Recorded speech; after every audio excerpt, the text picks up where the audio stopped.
Antes de entrar de lleno en el análisis y valoración de los riesgos a los que deben hacer frente nuestros negocios, es importante entender algunos conceptos básicos tales como riesgos, amenazas y vulnerabilidades, que nos van a facilitar el llevar a cabo un análisis y valoración adecuados.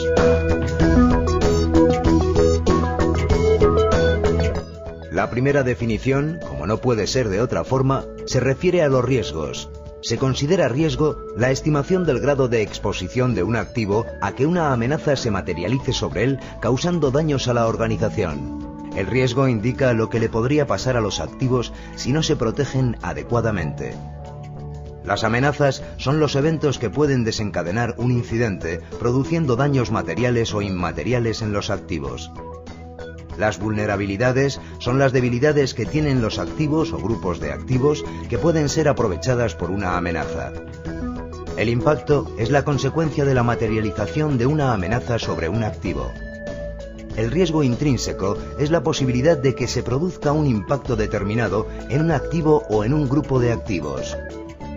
Las salvaguardas son las prácticas, procedimientos o mecanismos que reducen el riesgo. Estas pueden actuar disminuyendo el impacto o la probabilidad. Por último, tenemos la definición de riesgo residual, que es el riesgo que queda tras la aplicación de salvaguardas. Por muy bien que protejamos nuestros activos, es imposible eliminar el riesgo al 100%, por lo que siempre quedará un riesgo residual en el sistema que la organización deberá asumir y vigilar.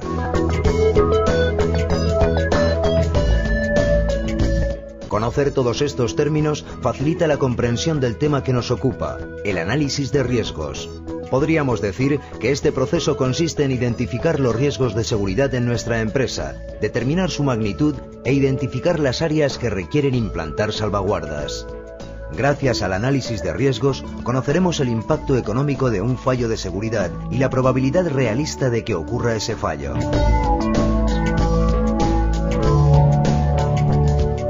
El análisis de riesgos tiene que cubrir las necesidades de seguridad de la organización, teniendo siempre en cuenta los recursos económicos y humanos con los que ésta cuenta. La inversión en seguridad tiene que ser proporcional al riesgo. Por ejemplo, imaginemos que una empresa tiene un servidor que contiene información definida como de valor bajo. Para acceder al despacho en el que se encuentra el servidor, hay que acceder a través de un lector de retina. Posteriormente, para acceder al servidor, hay que utilizar un lector de huella digital. Resulta evidente que las medidas adoptadas por la empresa son desproporcionadas, teniendo en cuenta el valor de la información que contiene.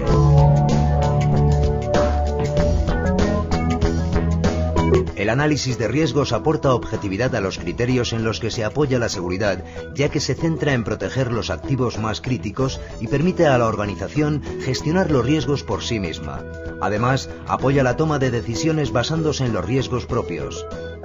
Para evitar la subjetividad durante la realización del análisis, es bueno contar con la colaboración de diversas áreas de la organización y no únicamente con el área propietaria del activo, ya que se evitará en gran medida la subjetividad que pueda tener el responsable de dicho activo. Los análisis de riesgos deben utilizar unos criterios definidos claramente que se puedan reproducir en ocasiones sucesivas.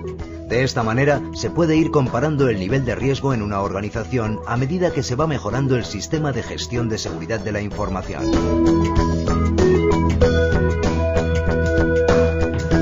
El análisis de riesgo se basa en el inventario de activos que hemos realizado con anterioridad.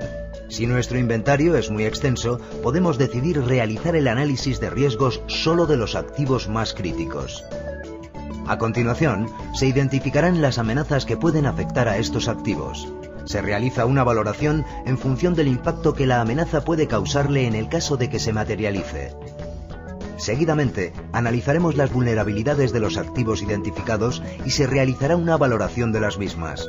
Si un activo está expuesto a una amenaza, pero no tiene una vulnerabilidad que le permita manifestarse, el riesgo es menor que si existe la vulnerabilidad. Una vez analizados los activos, las amenazas y las vulnerabilidades que pueden afectar a nuestros activos, se debe realizar un análisis de las salvaguardas o medidas de seguridad ya implantadas en la organización. Con todos estos datos, podremos realizar el estudio del riesgo y el impacto de todas estas variables sobre los diferentes activos.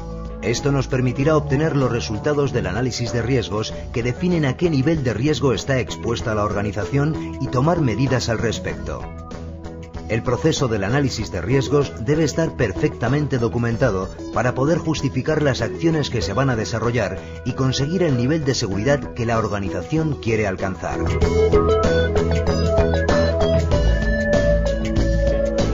Existen multitud de metodologías que nos pueden facilitar la realización de un análisis de riesgos.